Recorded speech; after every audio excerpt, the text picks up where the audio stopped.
Nas profundezas da natureza selvagem da Papua Nova Guiné, existe um mundo de terror e mistério. Nas suas selvas sombrias e descobertas arrepiantes, deixaram até os exploradores mais corajosos abalados, de tribos canibais a criaturas mortais e rituais fantasmagóricos. Bem-vindo a um novo vídeo.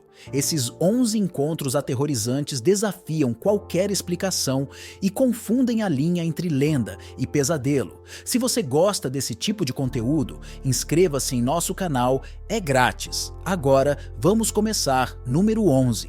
Homens de Barro. Azaro. Os homens da lama da tribo Azaro da Papua Nova Guiné, também chamados Rosa, são conhecidos pela sua tradição única de usar máscaras feitas de lama e cobrir-se com argila branca. A ideia era vestir as pessoas como fantasmas para que seus inimigos ficassem assustados. Essas máscaras são uma parte central de seu traje tradicional. O povo Azaro vive perto de Goroka, na província de Eastern Highlands, em Papua Nova Guiné. Existem muitas histórias diferentes sobre como elas surgiram, e o antropólogo Pod Otto observou que existem tantas versões da lenda da criação quanto os contadores de histórias. Um conto popular conta a história de uma época em que a tribo Azaro foi derrotada em batalha por uma tribo inimiga. Para escapar, eles se esconderam nas águas lamacentas do rio Azaro, e enquanto se escondiam, encontraram um homem misterioso que lhes deu o poder de matar com apenas um olhar. Ao cair da noite, o Azaro tentou fugir, mas um deles foi capturado ao sair da lama completamente coberto por ela. O inimigo pensou que ele era um fantasma e fugiu aterrorizado na Papua Nova Guiné. Muitas tribos têm muito medo de espíritos. Por isso, o inimigo acreditou ter encontrado algo sobrenatural. Aterrorizados, regressaram à sua aldeia e realizaram um ritual especial para afastar os espíritos. O povo Azaro não podia cobrir o rosto com a lama do rio porque era considerada venenosa.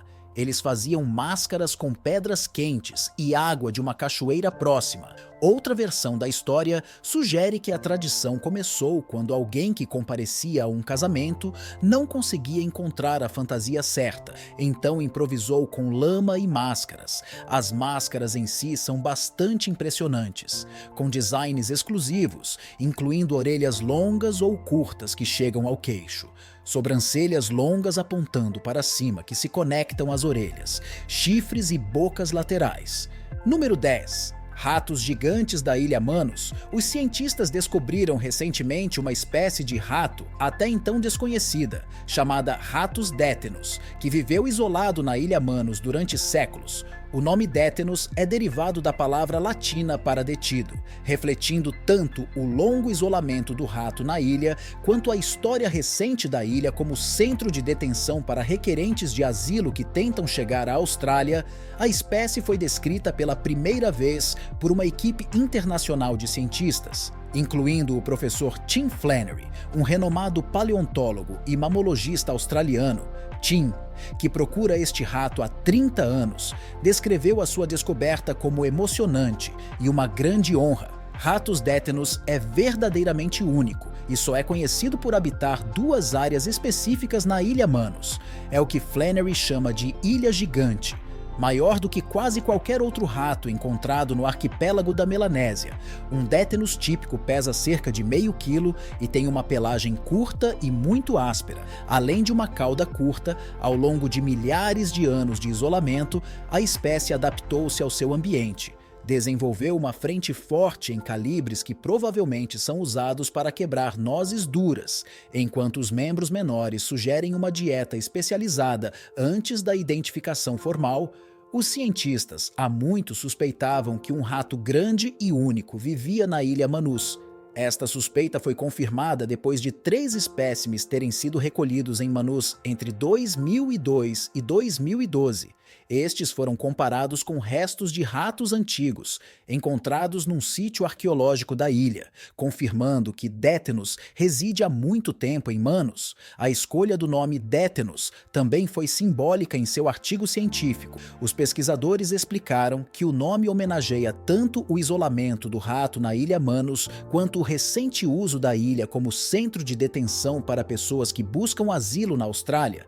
Tim sugeriu o nome e os seus colegas rapidamente concordaram que queriam enviar uma mensagem de solidariedade aos detidos no centro de detenção, uma forma de dizer: vocês não estão esquecidos. No entanto, avistamentos de ratos détenos são raros e podem estar em perigo crítico. Os residentes relatam que o rato já foi visto em Manos e até na ilha vizinha de Los Negros, que está ligada a Manos por uma ponte, mas os esforços recentes dos zoólogos para localizar o rato não tiveram sucesso, levantando preocupações sobre a sua sobrevivência.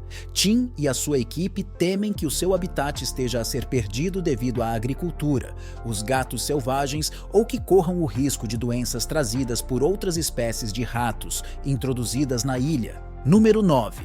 As casas nas árvores das tribos Korowai. A tribo Korowai vive na parte sul de Papua, uma região cercada por altas montanhas e margeada por 2 grandes rios. Os Korowai são especialmente conhecidos por seu estilo de vida único. Eles constroem suas casas no alto das árvores, às vezes com até 40 metros de altura, usando essas estruturas elevadas para se manterem protegidos de animais selvagens e espíritos malignos. Os Korowai temem até Lílio, seres misteriosos que eles acreditam andar como mortos-vivos e vagar à noite. Todos os estrangeiros, incluindo outros papuas, são chamados pelo Korowai de Lílio. Apesar dos enormes desafios de construção e manutenção destas altas casas nas árvores, o povo Korowai é muito dedicado a preservar as suas tradições. Eles acreditam que quanto mais alta a casa, melhor será a proteção contra as forças do mal. E é por isso que escolhem cuidadosamente as árvores mais fortes e altas para serem a base de suas casas únicas. Para construir essas casas nas árvores, os Korowai começam escolhendo uma árvore adequada, removendo seus galhos e usando o tronco forte como moldura. As paredes e telhados são feitos de materiais naturais como folhas e cascas. Porém, essas casas não são permanentes, geralmente durando apenas 3 anos, pois os materiais naturais os poucos se desfazem.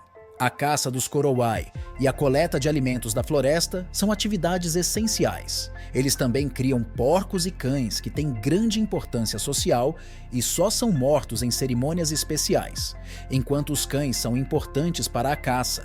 Uma das partes mais surpreendentes da cultura Korowai é sua história de canibalismo. Vivendo sem a ciência moderna, os Korowai já acreditaram que mortes inexplicáveis eram causadas por demônios Kaká, que podiam assumir a forma humana e fingir ser amigos ou familiares. Para proteger a tribo, era normal capturar, matar e comer qualquer um que fosse considerado Kaká. A crença era que comendo a carne desses inimigos, eles poderiam ganhar poder e força. Até 1975, os Korowai tinham pouco ou nenhum contato com o mundo exterior, conhecendo apenas seus companheiros. Porém, hoje estão mais abertos a visitantes que vêm conhecer seu modo de vida especial. Número 8. Vermes marinhos gigantes. Nas águas profundas e misteriosas de Papua Nova Guiné, vive uma criatura que tem assombrado os sonhos de muitos. Não são vermes comuns, são vermes marinhos gigantes, que se estendem até incríveis 3 metros de comprimento. Eles nadam através do oceano claro. Mas ficar cara a cara com uma dessas enormes criaturas é uma ameaça terrível. A verdade é que só o seu tamanho é suficiente para fazer você estremecer, mas é a sua picada que é verdadeiramente assustadora. Um único toque desses vermes gigantes pode causar uma picada tão dolorosa que deixa até os mergulhadores mais corajosos em agonia. Para os habitantes locais, esses vermes marinhos se tornaram lendas e são sussurrados em histórias destinadas a manter as crianças seguras. Mas para aqueles que os viram de perto, os contos são muito reais.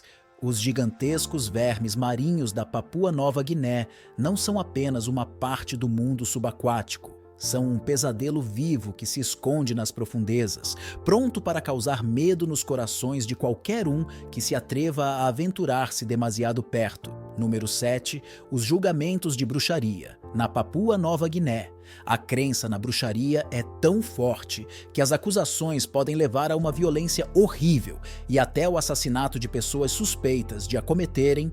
As bruxas, conhecidas localmente como Glass Mars, ganham a vida apontando o dedo para supostas bruxas. Uma vez acusados, estes indivíduos são expulsos das suas comunidades e tornam-se excluídos. A bruxaria e a feitiçaria estão profundamente enraizadas na cultura e na história da Papua Nova Guiné.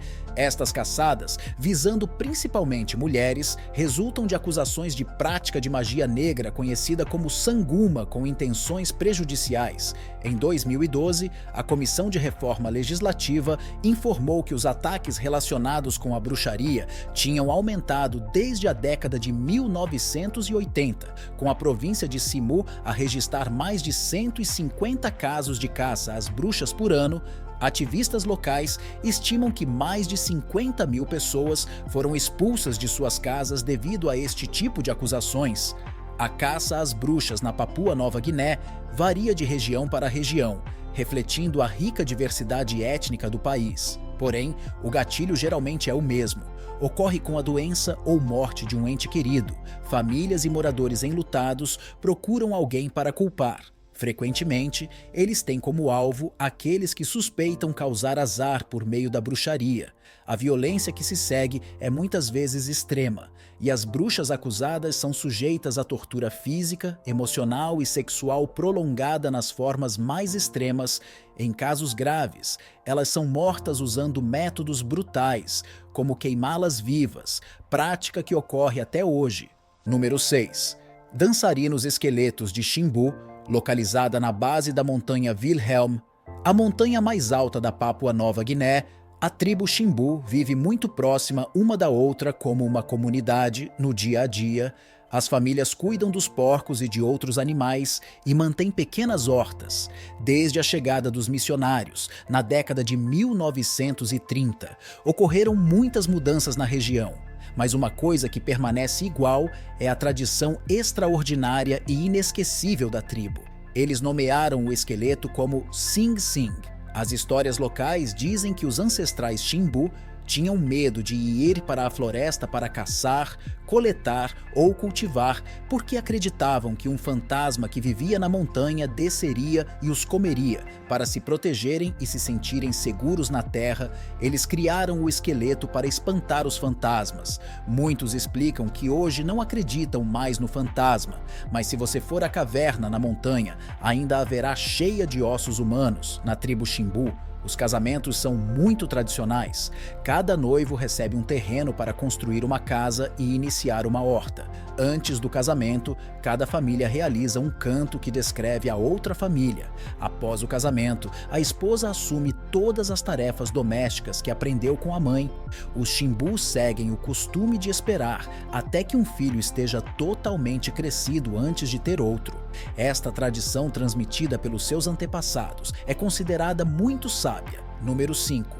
Mortes misteriosas nas Montanhas Estelares. A expedição às Montanhas das Estrelas é uma cordilheira localizada no oeste de Papua Nova Guiné e na parte oriental das Terras Altas de Papua, na Indonésia. Esta cordilheira estende-se desde o lado oriental da Indonésia até a cordilheira Hindenburg, na Papua Nova Guiné. Durante a década de 1950, uma expedição às Star Mountains terminou em uma série de misteriosos desaparecimentos e mortes. Algumas pessoas pensam que o mau tempo ou conflitos com a população local podem ter sido os responsáveis, mas ninguém sabe ao certo o que causou estes acontecimentos preocupantes. Em abril de 1959, uma expedição holandesa liderada por Jan Snip, um oficial colonial que trabalhava na área, partiu para explorar estas montanhas. A equipe decidiu mapear a área e conhecer a população local. Eles usaram 2 pequenos helicópteros para a viagem, mas as grandes altitudes dificultaram o voo e um dos helicópteros caiu. Por conta disso, a equipe teve que contar mais com métodos e mão de obra tradicionais. Em 9 de setembro de 1959, os alpinistas alcançaram com sucesso o topo de uma das montanhas.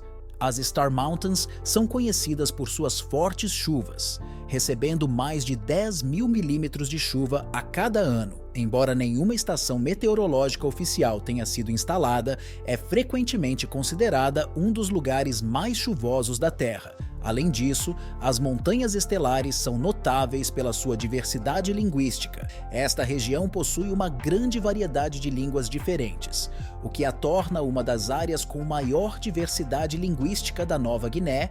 Número 4. Cobra negra da Papua. A cobra negra da Papua é uma cobra muito perigosa encontrada na Nova Guiné.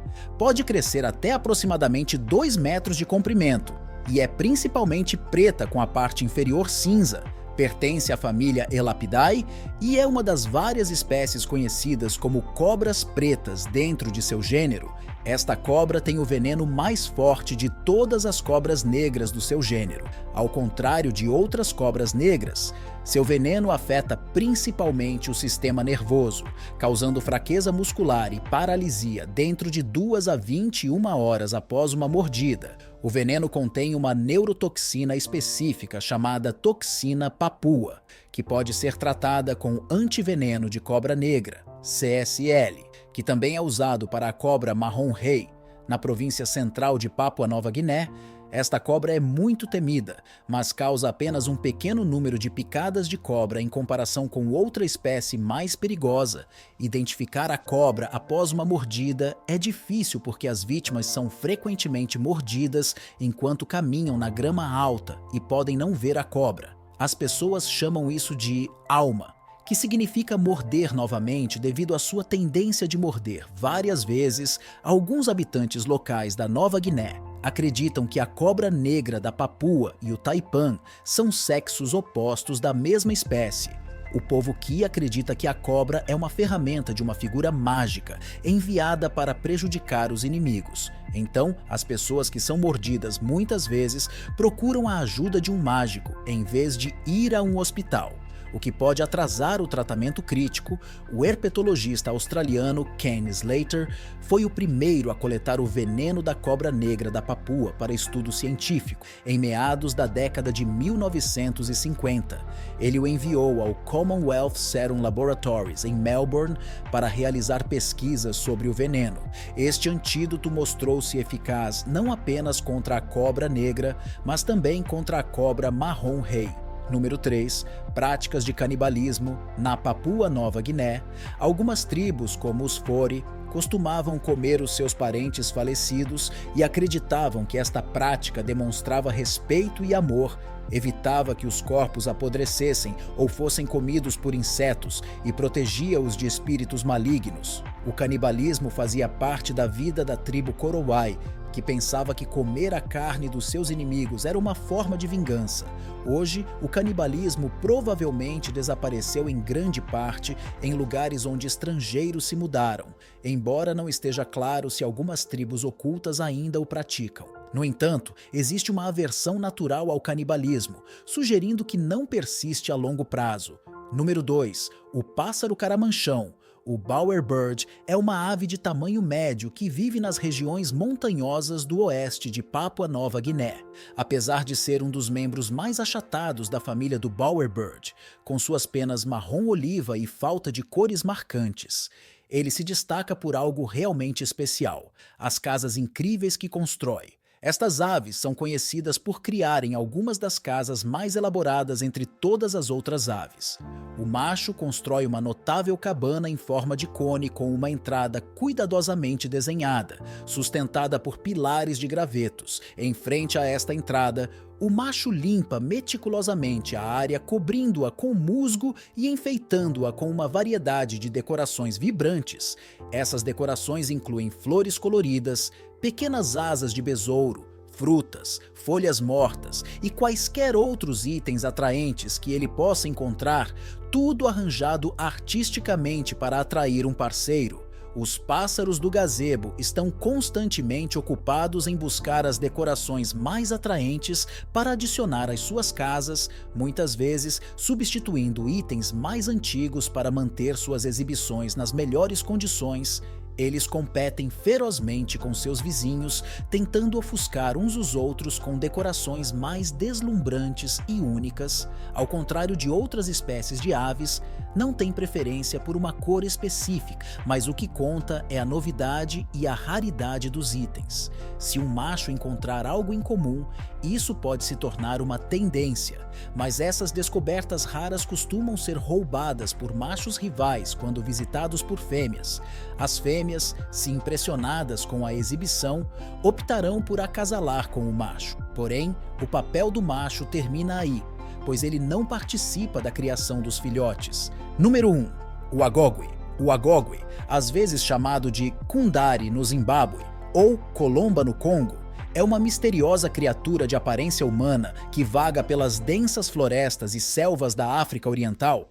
O primeiro avistamento conhecido deste ser indescritível ocorreu no século XX, quando o capitão William Hitchens afirmou tê-lo visto. O agogwe é uma pequena figura humana, normalmente medindo entre 60 centímetros e 1,50 m de altura, possui muitas características humanas, mas também alguns traços incomuns. Seu corpo é coberto por pelos cor de ferrugem, sob os quais há uma pele vermelho-amarelada, ou às vezes acobreada. Disse também que a criatura tem braços e pés longos, medindo aproximadamente 12 centímetros. Comparado a um chimpanzé moderno, o agogwe tem uma testa mais arredondada, dentes menores, porém mais afiados, e cabelo e cor de pele distintos. O capitão Hitchens viu o agogwe pela primeira vez na floresta na extremidade oeste das planícies. Décadas mais tarde, no final da década de 1950, na Tanzânia, outro avistamento foi relatado por Charles Cordier, um colecionador profissional de animais que afirmou ter visto o agogwe preso em uma de suas armadilhas para pássaros, mas ele conseguiu escapar antes que ele pudesse vê-lo mais de perto. Alguns acreditam que o agogwe pode ser uma espécie sobrevivente de um antigo primata que viveu há cerca de 2,5 milhões de anos e que se acredita ser um dos primeiros ancestrais dos humanos. Chegamos ao final deste vídeo. Diga-nos a sua opinião na caixa de comentários. Se você gostou do vídeo, dê um like, inscreva-se e não esqueça de ativar o sininho para não perder vídeos futuros como esse. Até a próxima!